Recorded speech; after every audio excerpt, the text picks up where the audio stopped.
Everybody knows Gichin Funakoshi as the father of modern karate. But what most people don't know is that he actually got his ass kicked by another Okinawan karate master who came to Tokyo and did not like what Funakoshi was teaching people in mainland Japan. His name was Motobu Choki, and he was the greatest fighter in karate history. In today's video, you're going to learn exactly who that karate master was, how he defeated Funakoshi, and most importantly, why he did it. Check it out.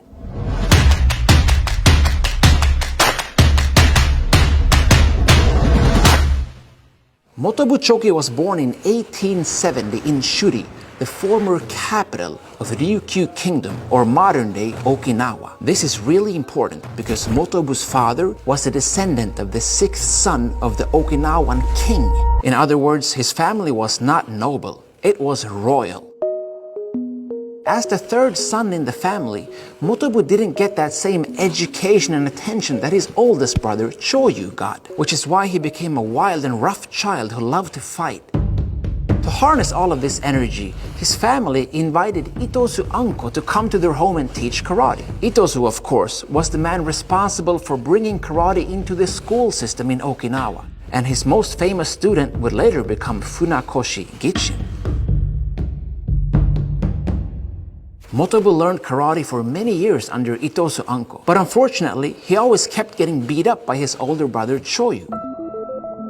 Eventually, he decided to leave and seek out other karate masters who could teach him more practical fighting techniques. Because Motobu used to secretly sneak out to Tsuji, the red light district in Okinawa, and try out his techniques in real battles. And he found out that a lot of the stuff he had been learning didn't actually work. And according to Motobu's own book, after the age of 20, he never lost a fight again, because that's when he started to learn from other instructors to make his karate complete. As Motobu Choki learned more and more karate from different instructors, including the famous Sokon Bushi Matsumura, he became known as one of the greatest fighters in Okinawa. Unfortunately, fighting was about the only thing Motobu was good at. So eventually he had to move to Japan to seek out work because his businesses failed in Okinawa.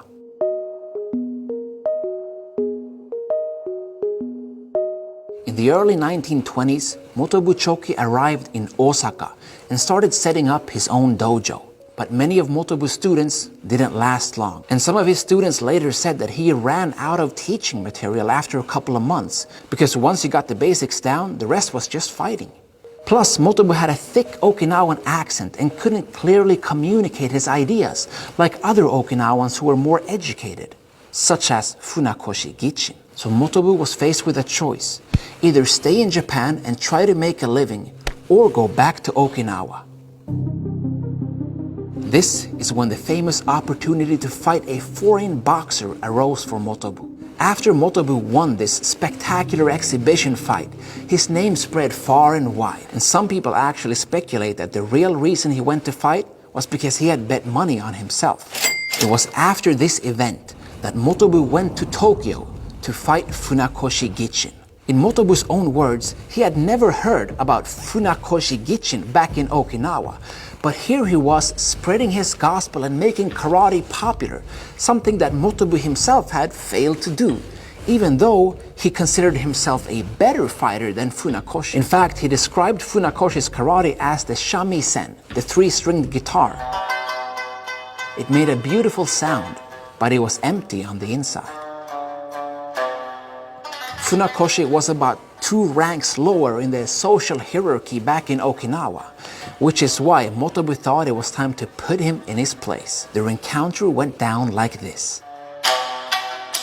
As Motobu entered Funakoshi's dojo in Tokyo, he went up to him and crossed hands with him, assuming the classical position of kake damashi. This way of testing somebody's skill is still being used to this day, and I actually experienced it myself when I went back to China to rediscover the lost roots of karate. You see, once you cross hands with somebody, anything goes.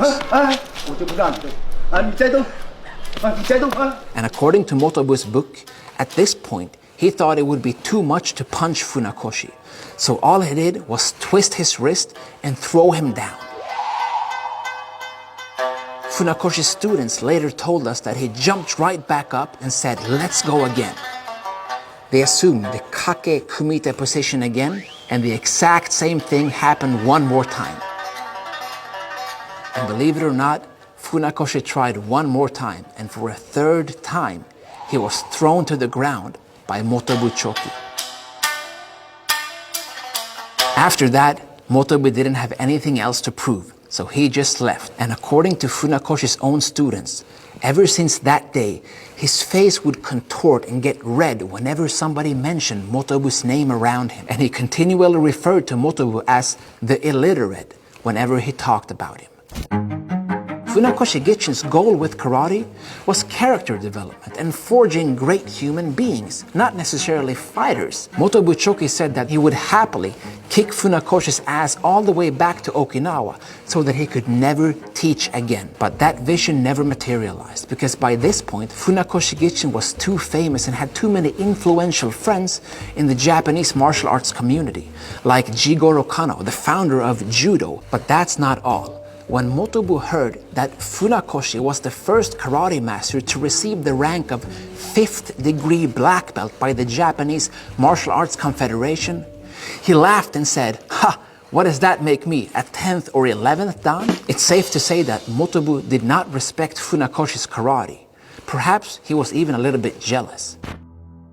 Motobu withdrew and focused on teaching the few students he actually had left. And to make ends meet, he dictated 2 books to his students that wrote them down and published them for him. But after a while, he was forced to move all the way back to Okinawa again, where he spent his last days before he died at the age of 74. And to this day, Motobu Choki's karate style remains relatively unknown despite its practicality, especially when you compare it to Funakoshi Gichin's karate style, Shotokan, which is the biggest in the world. And the reason is shockingly simple. Funakoshi's karate was based on kata, which is something that a lot of people could do without any significant risk of injury.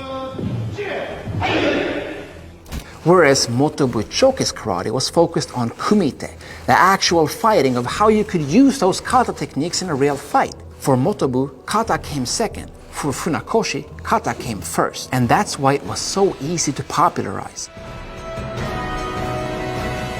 Plus, Motobu wasn't the most marketable person.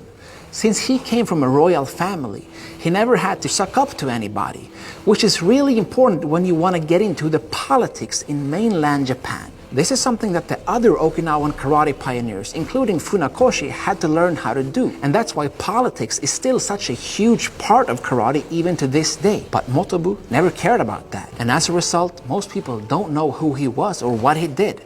But now you do. And if you watch my other videos, you can learn even more about the origins, history, and roots of karate. Thank you so much for watching. Train hard, good luck, and have fun.